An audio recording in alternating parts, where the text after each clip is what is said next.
Fala pessoal, você que está acompanhando aqui a Jovem Pan Blumenau, 88,7 FM, a Jovem Pan de Blumenau para todo o Vale Europeu. Estamos começando mais um Conecta Pan aqui pela rádio e também pela internet no youtube.com/Jovem Pan Blumenau. Você que está acompanhando pelo 88,7 FM, entra aí no seu celular, entra no seu computador e já se inscreve no nosso canal de YouTube, porque toda semana e todos os dias tem conteúdo aqui da Jovem Pan Blumenau, 88,7 FM, conteúdo do Vale Europeu para você disponível. Curiosidades, informações, entrevistas, tudo que a Jovem Pan pode colocar de conteúdo interessante sobre a nossa cidade, sobre a nossa região, tem no youtube.com/Jovem Pan Blumenau. E você que está nos acompanhando na internet, se inscreve aqui que vale muito a pena. E hoje o nosso ambiente ele está muito mais sereno, com muito mais luz, com muito mais seguidores e também com muita fé. Porque hoje eu estou recebendo aqui Padre João e o Jaime, que é o Jaime do blog. Os dois têm uma história de vida incrível, que não cabe num blog só, que não cabe num vídeo só, que não cabe aqui na nossa programação de rádio. Por isso, o convite deles participarem hoje aqui é para falar sobre uma experiência que o Jaime teve pela primeira vez e o Padre João teve pela 13ª vez, que é conhecer locais santos e especialmente ali uma visita que eles fizeram ao estado de Israel, percorrendo o caminho que Jesus Cristo fez. Mas quem vai contar isso são os nossos convidados. Primeiro, sejam bem-vindos aqui à Jovem Pan Blumenau, Padre João e Jaime. Obrigado, Neto. Obrigado, ouvintes também da Jovem Pan. É uma alegria estar aqui nessa programação e poder compartilhar também de uma experiência religiosa nessa visita aos lugares santos que a gente acabou de fazer e chegar nessa semana aqui em Blumenau, na nossa região. Obrigado, Neto. Um abraço pro pessoal da Jovem Pan aí. Muito carinho aqui tá podendo participar aí com vocês e dar parabéns também para vocês, né, que estão novinhos aí, mas já estão com uma audiência muito grande. Então, é muito orgulho isso também pra gente. Eu que agradeço vocês dois pela oportunidade, primeiro, de visitar aqui os nossos estúdios, conhecer a Jovem Pan. O Padre João e o Jaime também já conheciam a Rádio Clube, a Rádio Nereu Ramos, que também fazem parte aí do grupo. E agradeço a oportunidade de vocês trazerem um pouquinho dessa viagem que vocês fizeram, dessa experiência. Padre João, começando pelo senhor, um homem santo aí. Primeira pergunta que todo mundo quer saber. Depois de 13 viagens, já fala hebraico? Olha bem que eu gostaria, Neto, viu, de falar o hebraico, né? Porque é uma língua de Jesus. Jesus falou hebraico, Jesus falou aramaico, que são as duas línguas que se falam em Israel, né? E são línguas comuns. Então a gente se torna incomunicável indo um brasileiro fazer uma visita à Terra Santa e não poder se comunicar com a língua hebraica. Então por isso eu gostaria muito. Tive aulas na teologia, quando estudei Bíblia, sobre o hebraico para a compreensão da revelação da palavra de Deus, né? Porque a nossa fonte é o judaísmo, a nossa fonte da vida cristã. Mas é impossível dominar essa língua para poder também conversar com as pessoas, né? Perfeito. E Jaime, Padre João aí tem uma experiência enorme de conhecer locais santos, de conhecer a história, de viver a questão do cristianismo, do catolicismo. Como é que foi para você essa oportunidade de viajar, conhecer locais santos, ao lado do Padre João e também de uma turma que estava muito afim, com muita vontade de viver essa experiência? Foi uma experiência, assim, muito especial para mim, tá?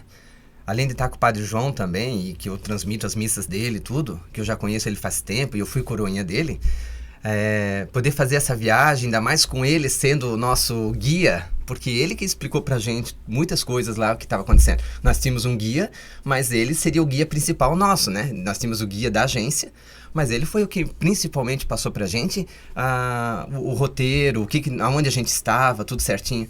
Então isso aí foi muito profundo pra mim, sabe? Que nem quando a gente foi lá no Papa visitar ele, eu não sabia que o Papa ia passar na nossa frente. E de carro aberto ainda. Quando ele passou, eu não sabia se eu tirava foto ou filmava e tremendo, entende? E o Padre João estava lá no altar do lado do Papa. E eu com o grupo de peregrinos ali. Então na hora foi uma choradeira, foi uma tremedeira, tu não tem noção a emoção que deu na hora, sabe? E todos esses roteiros que passou aí, ele parece que ele mexe muito com a gente. Ele faz a gente reviver a vida. E foi o que o Padre João falou. Agora nas missas que vai ser o mais importante. Porque cada evangelho que a gente vai escutar vai passar da Terra Santa, onde a gente passou, onde a gente conheceu o lugar. E ali a gente vai ver que onde Jesus passou, a gente também passou. Isso Então, é bonito, Neto, de levar um peregrino a fazer essa experiência de emoções, sobretudo da fé e do conhecimento também da palavra de Deus. Então, por isso eu levo a Bíblia para dizer, esse texto, nós estamos dentro do contexto histórico. Aconteceu aqui esse fato. Nós estávamos, por exemplo, num hotel ao lado do Mar da Galileia. O Mar da Galileia foi a vida de Jesus, os 3 anos que ele viveu com os discípulos. Os discípulos eram pescadores nesse grande lago, aí no meio do deserto de água doce. O nosso hotel ficou ao lado do Mar da Galileia, é o único hotel que as águas da piscina do hotel, elas encostam nas águas do Mar da Galileia. E ali nós tivemos um fenômeno extraordinário, climático, que só nós vimos desta vez. Tanto é que o dono do hotel, ele disse, eu estou 70 anos aqui, eu nunca vi, que de repente eu rezei missa no Mar da Galileia, a gente pegou um barco, foi lá para o meio do lago, aquele lago que Jesus andou sobre as águas, aquele lago que Jesus acalmou uma tempestade, aquele lago que houve o milagre da pesca. Então, vários relatos dos evangelhos falam desse Mar da Galileia. E a gente hospedado ali no térreo desse hotel, de repente, às 3 horas da manhã, a gente viu as ondas gigantescas de 2, 3 metros e uma ventania impetuosa e um céu estrelado. Aí você diz assim, mas como uma tempestade que não há uma trovoada? Como uma tempestade que não há raios, né? Então, é uma experiência única. E, de repente, a água estava dentro dos nossos quartos do hotel. Ele invadiu o hotel, ele destruiu a cozinha desse hotel, ele jogou as mesas, cadeiras, bancos que tinham ali em torno da piscina pela forte ventania contra a parede do hotel. As águas entraram pelas janelas do hotel e quando a gente saiu das nossas camas às 3 horas da manhã, nós pisamos dentro da água. Tivemos que mudar para um andar superior e aquele dono do hotel disse assim, 70 anos eu moro aqui, eu nunca vi um fenômeno desse. Então eu recebi hoje justamente um fenômeno desse, mais ou menos há 300 anos atrás aconteceu ali. E isso reportou justamente também para compreender aquela passagem do Evangelho onde Jesus acalmou a tempestade, que diz tinha vento impetuoso, Jesus estava dormindo na proa do barco e os discípulos com medo de morrerem afogados. Eles acordam Jesus e ainda dizem para Jesus assim, tu não temes a tua própria vida e a nossa diante da tempestade? E Jesus ainda deu uma bronquinha neles, dizendo assim, homens de pouca fé, e acalmou a tempestade. Então eu me vi nessa passagem bíblica, um fenômeno que o nosso grupo pôde presenciar em Israel, ali no lado do Mar da Galileia. São experiências assim fantásticas, né? Eu penso que isso aprimora a fé, aprimora a alegria de estar nesses lugares santos e faz a gente compreender a Bíblia de uma forma tão simples, tão humilde, onde você agora, o peregrino que foi comigo, ele vai entender o Evangelho dessa forma. Eu estive neste lugar geográfico, nesse lugar histórico. Então, ele vai colocar a vida diante daquele fato histórico acontecido ali. Isso é imprescindível na vida de uma pessoa. Padre João, muitas pessoas acompanharam, já souberam de outras edições dessa peregrinação que o senhor acaba sempre liderando. Certo. Teve a oportunidade dessa vez de as pessoas acompanharem pelo blog do Jaime, seja no Instagram, Facebook, pelo próprio blog. Como é que surgiu a ideia há 20 anos atrás de ir primeiro conhecer os caminhos que Cristo fez em Campos Santos? Primeiro porque eu estudei teologia, né, na minha vida religiosa, sacerdotal. Quando você estuda teologia, você tem uma matéria que se chama Bíblia. E aí você se reporta justamente a Israel, a fonte do cristianismo, onde tudo isso aconteceu. onde toda a parte bíblica foi revelada lá e achada lá nas tumbas. Então, por isso, eu tinha um desejo primeiro de ir a Israel e conhecer a Terra Santa para uma experiência pessoal. Aquilo que o Papa Bento mais ou menos disse depois, que quem vai à Terra Santa é viver o 5º Evangelho. Nós temos 4 Evangelhos revelados na Palavra de Deus. Ele diz, viver o 5º Evangelho, quer dizer, uma continuação dos Evangelhos na vida de hoje, da vida cristã. Seguir os passos de Jesus. E daí eu fui a primeira vez com vários padres, nós fomos um grupo de padres para lá.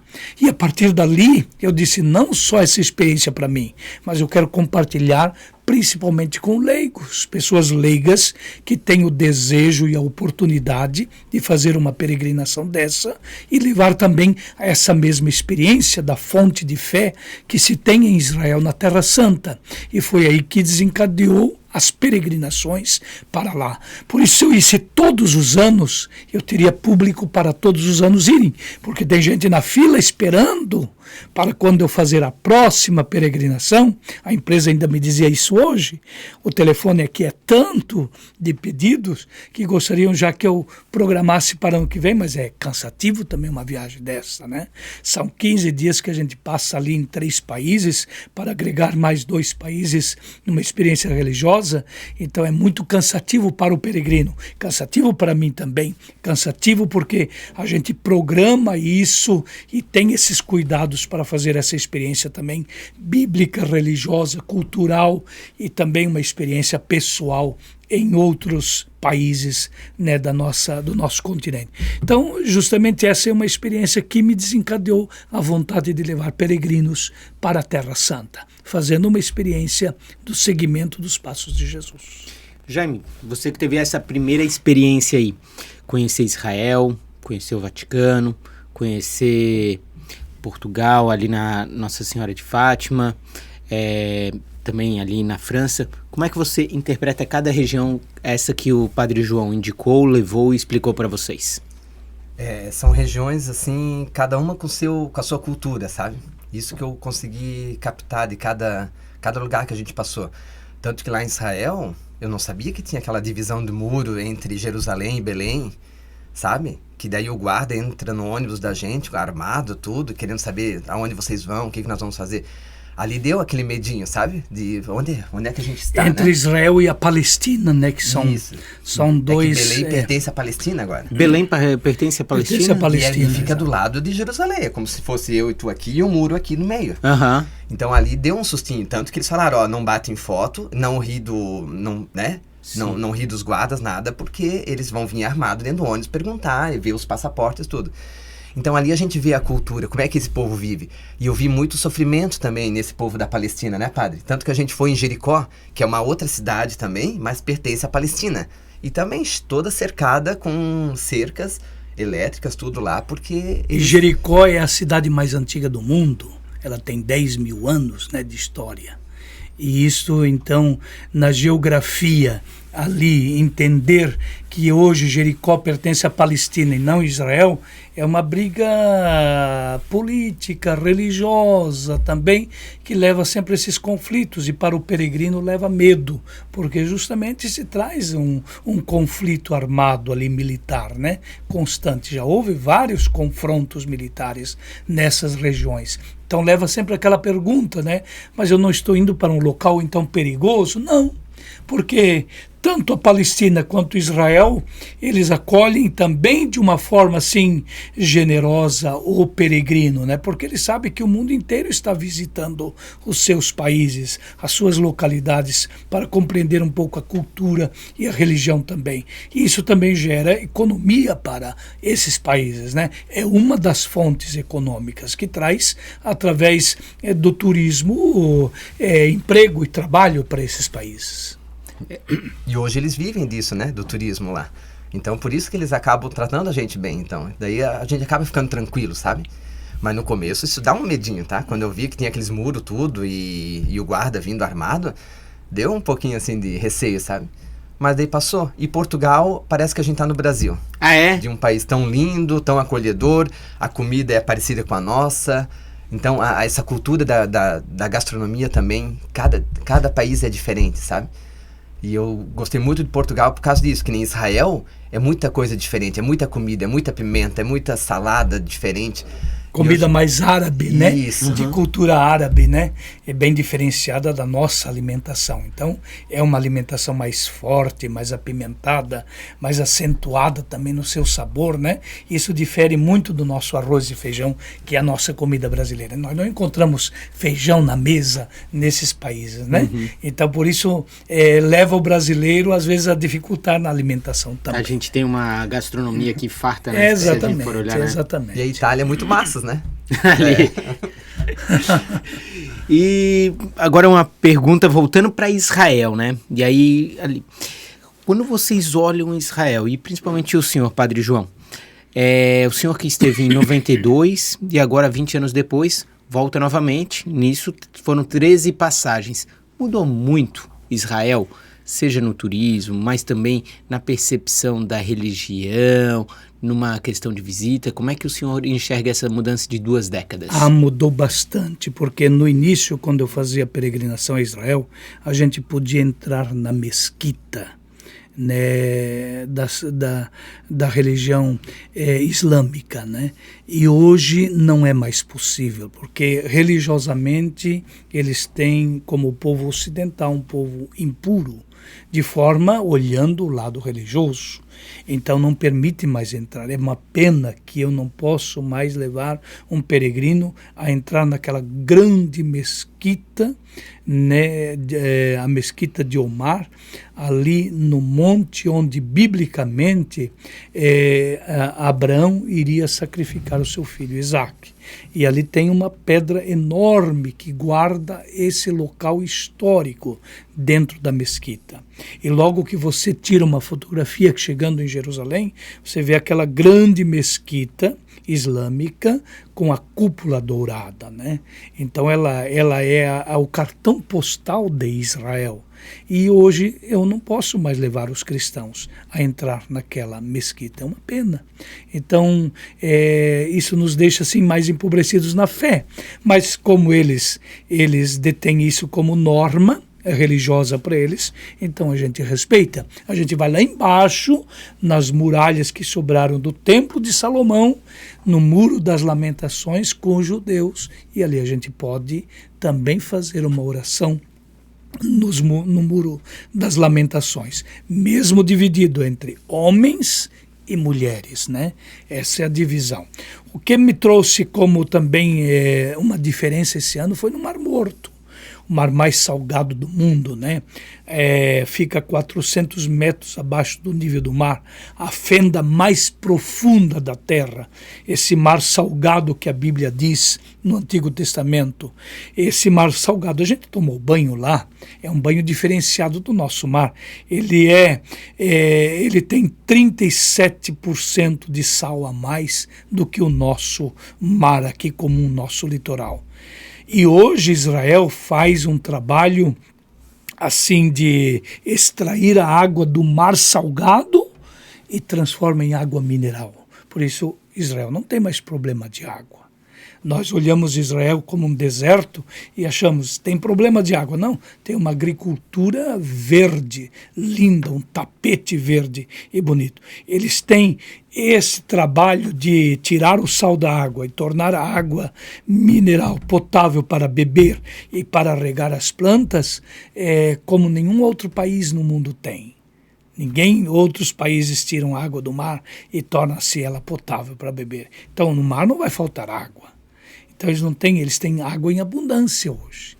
É um problema já solucionado para Israel, que hoje a gente já toma água do mar, tirado o sal, e nem percebe que é uma água mineral igual a nossa. Mas no início que eu ia lá, há 20, 30 anos atrás, não era assim. Eles têm de 5 anos para cá esse trabalho.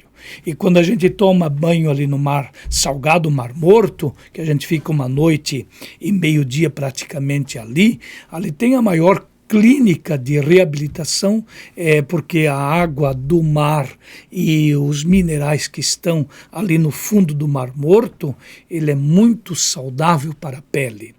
em tratamento de psoríase e de outras doenças de peles. Inclusive tem um grande hospital ao lado do Mar Morto que trata só doenças de peles com o material extraído do fundo do Mar Morto, que é aquela lama preta, né? Aí é feito um trabalho ali de indústria, onde torna o melhor cosmético do mundo, né?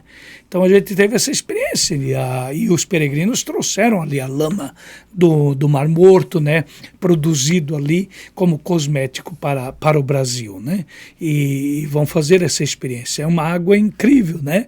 E a gente entra nela e fica como um João Bobão em cima d'água, né? Boia, né? A gente boia. Ela não vai para o fundo, você pode até ler uma revista sentado na água. É incrível, né?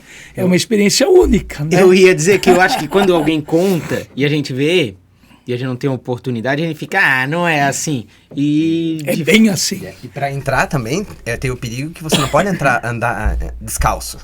Porque ele tem tipo cacos de vidro, parece.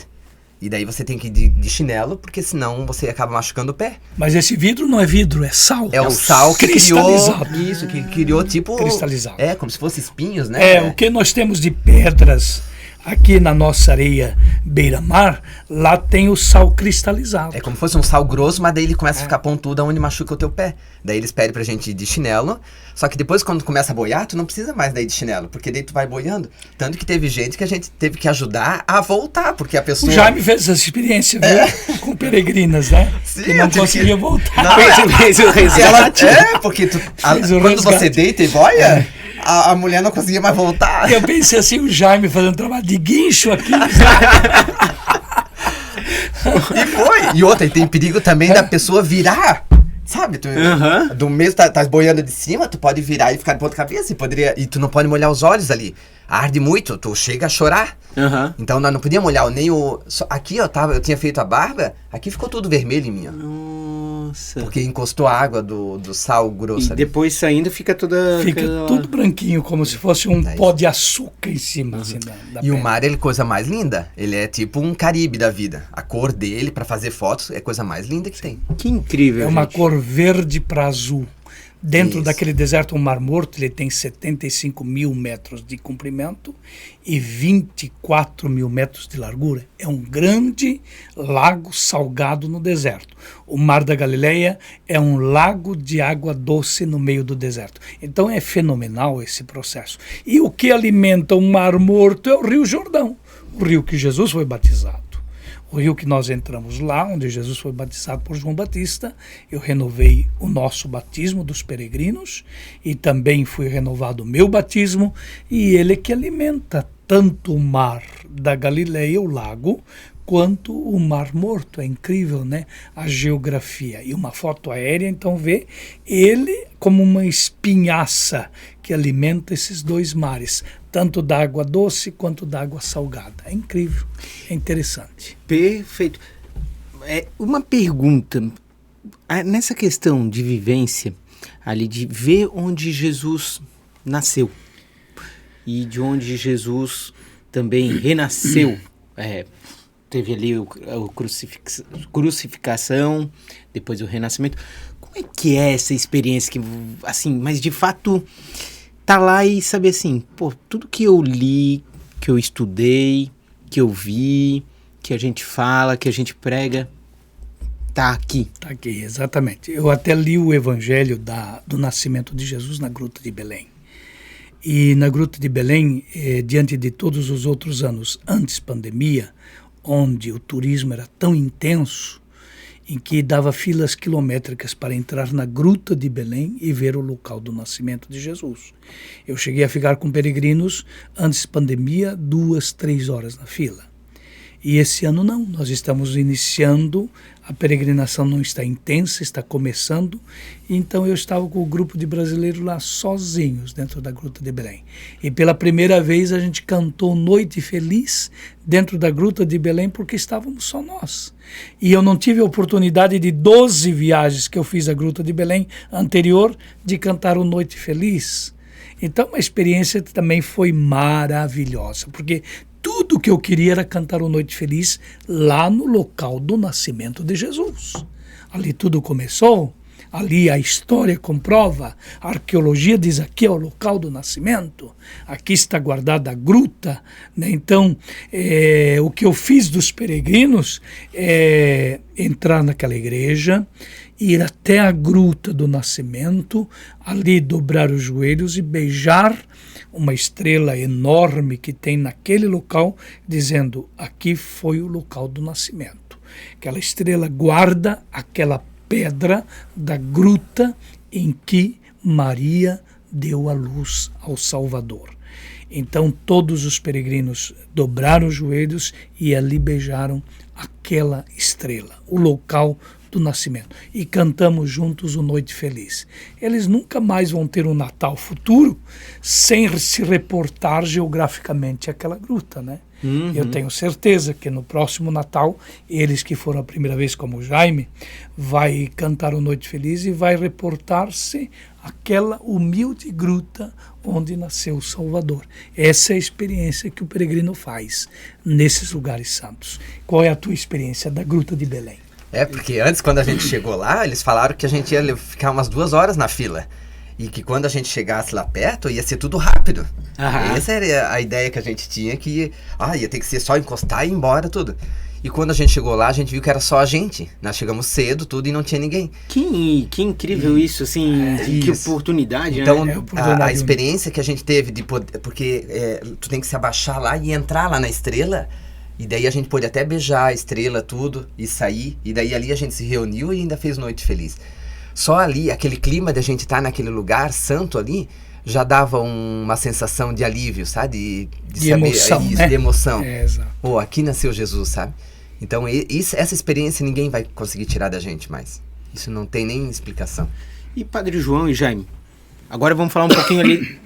Israel, o senhor estava me ensinando, não só explicando, mas ensinando, que é um estado que hoje vive também bastante do turismo, né? Em função desta questão religiosa, que atende o judeu, atende o cristão, atende também o muçulmano. Exato. Como é que eles lidam com a questão do turismo lá? Um estado que é um estado que tem sim uma religião oficial, é um estado que eles chamam de seu para os judeus, assim veio depois, tem toda a história da religião, depois tem essa questão política, pós-Segunda Guerra, Sim. E envolve então 3 religiões as maiores do mundo, né? Do mundo, Como é que eles lidam com isso?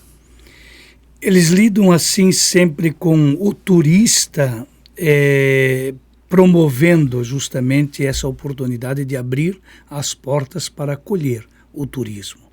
Mas a gente vê que o povo judeu e o muçulmano que vive naquela região do Estado de Israel, eles têm sempre uma grande preocupação com a segurança, porque há muitos atentados, né? E eles já sofreram também por muitos atentados. Então isso eles têm um olhar assim de desconfiança também de quem vem, né? Então quando a gente passa todo aquele processo aí de aeroporto, né? Então a vigilância é muito grande, eles fazem perguntas diversas para grupos de peregrinos ou pessoas individuais, para ver se você não cai numa realidade de alguma palavra sair da sua boca diante das perguntas, através de uma ameaça, através de um armamento que você esteja levando, ou uma arma branca, ou uma bomba, né? Então, Deus o livre, a pessoa ela é orientada, né, pelo guia, que se for abordada para questionamento diante do grupo de peregrinos ali, não se fala em bomba, não se fala que alguém fez as suas malas, não se fala que você recebeu algum presente de alguém ali, que você está unicamente fazendo uma visita religiosa e ninguém te ajudou, você mesmo fez as malas, você não tem conhecimento de bomba nenhuma, né? Então, para não criar um problema de desconfiança maior, senão eles se prendem ali todo o grupo e verificam todas as suas malas e tudo que você está levando de uma forma até meia brusca, né? Já houve experiência de que certas malas de peregrinos foram simplesmente jogadas tudo no chão, né? Eu tive já em visitas passadas de meus peregrinos que foram essas pessoas escolhidas, né? E a pessoa fica chateada porque aqui no Brasil nós não temos esse clima, né? De desconfiança, mas de paz, né? Nós somos um povo de paz, nós aqui do Ocidente, né? Mas eles têm experiências de guerras, né? E se você vai olhar o Estado de Israel desde a antiguidade bíblica, sempre foi de conflitos, de guerras. Sempre foi de povos contra povos. Tanto é que Israel está cercado de outros países que não têm nenhuma relação de paz com Israel. Então Israel diz, eles são nossos inimigos, eles são nossos inimigos. E os outros países dizem assim, Israel é nosso inimigo. Então é um clima justamente de desconfiança. Mas militarmente, hoje Israel é um dos países mais protegidos, como dizia o nosso guia israelita, né? Ele disse, nós temos até um escudo antiaéreo. Se um país vizinho que joga 1 ou 10 ou 20 mísseis para cá, imediatamente Israel já tem radares que detectam o lançamento e são detonados no ar. Nenhum cai sobre Israel. Até ele falou lá de um país que no último conflito militar eles jogaram não sei quantos mil mísseis e foram todos destruídos no ar. Nenhuma morte em consequência de um poderio militar de um país vizinho. Então, achei, como ele diz, 95% nós temos a nosso território dentro desse escudo sobre a proteção mesmo, né? Então, é um país seguro. Lá, como eles disseram assim, nós não temos aqui, vamos dizer, roubos, assaltos mão armadas. Nós não temos. Nós temos uma segurança completa na rua. E, de fato, a gente vê isso. Não há assaltos, como eles dizem, roubos de casas. Há um clima interno assim de paz, de tranquilidade e também de segurança e de respeito mútuo. Porque o israelita também é um povo que trabalha muito, né? Eles são frutos de um trabalho assim de responsabilidade. Então não tem tempo para a malandragem. Isso a gente aprendeu justamente com o nosso guia. Como se trabalha bastante, então também se tem o respeito mútuo das mentes ocupadas com o trabalho e de não voltadas à violência ou ao roubo ou ao assalto nesse sentido. E até mulher também é militar lá. Militar, né? Sim, as jovens também, né, com 18 anos. O exército feminino. E é obrigatório para homem e para mulher lá, né? 3 anos. 3 anos. De obrigatoriedade. Então, o pessoal aqui do Brasil, ó, é 1 ano só e só o homem, né? Então, exemplo até porque, como vocês estavam explicando, eles têm uma necessidade, eles têm uma cultura que não lembrava dessa questão histórica, que sempre foi um estado de conflito, então faz parte da cultura deles. Da cultura deles. Vocês estavam me contando um pouquinho antes da gente iniciar esse bate-papo da questão do turismo religioso e que lá eles também, como qualquer lugar, acabam vendendo lembranças. Como é que funciona essa questão de lembranças, assim, como é que o judeu e o árabe tratam o cristão? Eles tratam muito bem em relação às lembranças. Agora, é isso que eu sempre digo, né? Por exemplo, lá no local do ápice do cristianismo, que é o local da cruz e da crucificação de Cristo, o caminho do Calvário. A gente tomou uma cruz de uma sala lá que está cheio de cruzes de vários tamanhos para fazer o caminho de Jesus. Então essa cruz a gente carregou no grupo de peregrinos. Os 37 carregaram juntos essa cruz até o local da crucificação histórica, né? Então a gente fez a Via Sacra. E a gente passa dentro dessa Via Sacra, onde Jesus carregou a cruz, dentro do mercado árabe. E ali está o árabe, ele não está respeitando a tua cruz que você está carregando. Ele está lhe vendendo, ele está lhe chamando os cristãos para comprar o crucifixo, mesmo que ele não acredita no crucificado, mas ele vende o crucifixo. Eu acho isso impressionante, né? Então, só que impressiona o peregrino, porque acha que ali vai encontrar um clima de oração, né? E não é um clima de comércio. Perfeito. É um clima de comércio, é um camelódromo, na verdade, né? Pessoas morando, é tudo, é um movimento que... Tanto que tinha assim, que deixar, às vezes, a nossa procissão para passar carro, passar moto. Que ali é uma rua mesmo dele com casas, apartamentos, assim, bem simples, mas eles moram ali agora. Uhum. Então a gente tem que respeitar também eles, né? Porque há 2000 anos atrás, ali não tinha nada. Uhum. Mas é 2000 anos de história, né? Até Jesus. Então ali não tinha nada na época de Jesus. Ali era deserto ainda. Ali era um monte. Mas hoje é uma cidade grande. Sensacional. Tanto, Neto, que eu falei com o Padre João.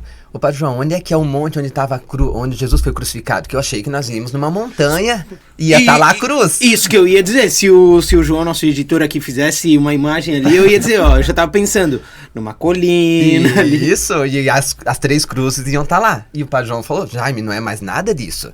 Agora é tudo construções, o pessoal, o comércio ali no meio. Não tem mais. Agora eles construíram daí uma igreja lá, e daí lá dentro vai ter o lugar onde Jesus foi crucificado. Então mudou totalmente. Aquela imagem que a gente teria que ele estaria numa colina, ali ele está até numa colina, mas agora cheio de pedras. E aí a gente não consegue ter a percepção como o Padre João e você falaram. Mudou? Até porque esses lugares, Neto, foram descobertos no ano 300 depois de Cristo. Santa Helena, mãe de Constantino, primeiro imperador cristão na história, ela foi para Israel, pediu autorização do filho Constantino e foi para Israel para ver se encontrava os lugares desde o nascimento até a morte de Jesus, os lugares cristãos. E ela encontrou lá mais 300 anos depois de Cristo. Aí ela chegou lá, encontrou cruzes, encontrou lá uma gruta em que tinha cruz ainda, e os restos da cruz de Jesus, o seu filho, e dos 2 ladrões que foram crucificados ao lado dele, naquela gruta.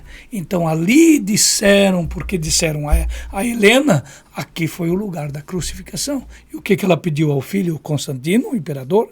Fazer ali uma igreja para guardar aquele lugar. A igreja está lá ainda hoje. A igreja que vocês visitaram, então, é a igreja É a igreja mais antiga do mundo. Que incrível. Não é interessante? Sim, é a sim, igreja sim. que vem daquela época. Que a hora que vocês... guarda o lugar. Que vocês estavam me contando, que tinha ali, onde colocaram a mão, que tinha uma estrela, tudo. Isso, de Belém. Eu fiquei pensando assim, meu Deus, há quanto tempo existe aquilo? Porque no meu primeiro pensamento, eu estava assim... uma era moderna ali, 1850, coisa. Não tinha noção. Muito já me ensinaram. A Gruta de Belém é a igreja mais antiga do mundo, que guarda a gruta onde Helena encontrou, indo para Israel há 300 anos depois de Jesus, para ver esses lugares. E ali disseram, aqui é o lugar do nascimento, nessa gruta aqui. E daí ela pediu ao filho para construir uma igreja. Perfeito. Gente, nosso tempo é curto, vou fazer mais 2 perguntinhas. Jaime, como é que foi a experiência para ti?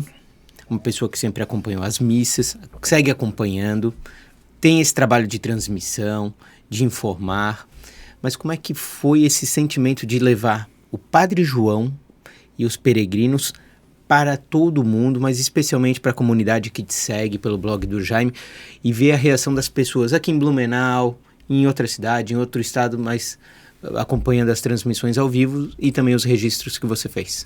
Eu lembro que na época eu até falei pro Padre João, você vai viajar? Eu tô pensando em viajar junto. O que o senhor acha de talvez eu filmar e o senhor falar algumas passagens que a gente vai passar? Ele falou, eu nunca tive isso, ninguém fez nenhum registro das minhas viagens, nada. E na realidade a gente não sabia o que iria acontecer, como é que ia ser feito tudo. E para mim seria uma experiência, porque que eu gosto muito do Padre João. O Padre João eu já conheço mais de 20 anos, fui coroinha dele na Vila Nova. Transmito as missas dele, porque eu era para ser padre. Daí eu não fui ser padre, mas eu falei pro Padre João, eu vou ajudar no que eu puder a igreja para poder passar a palavra de Deus através do meu blog, alguma coisa assim. E ali eu pude fazer todo esse processo junto com o meu blog, tanto que continuei trabalhando. Lá eu fazia as transmissões, fiz transmissão ao vivo da missa dele, porque ele rezou umas 3 missas lá. Sim. 3, 4 missas.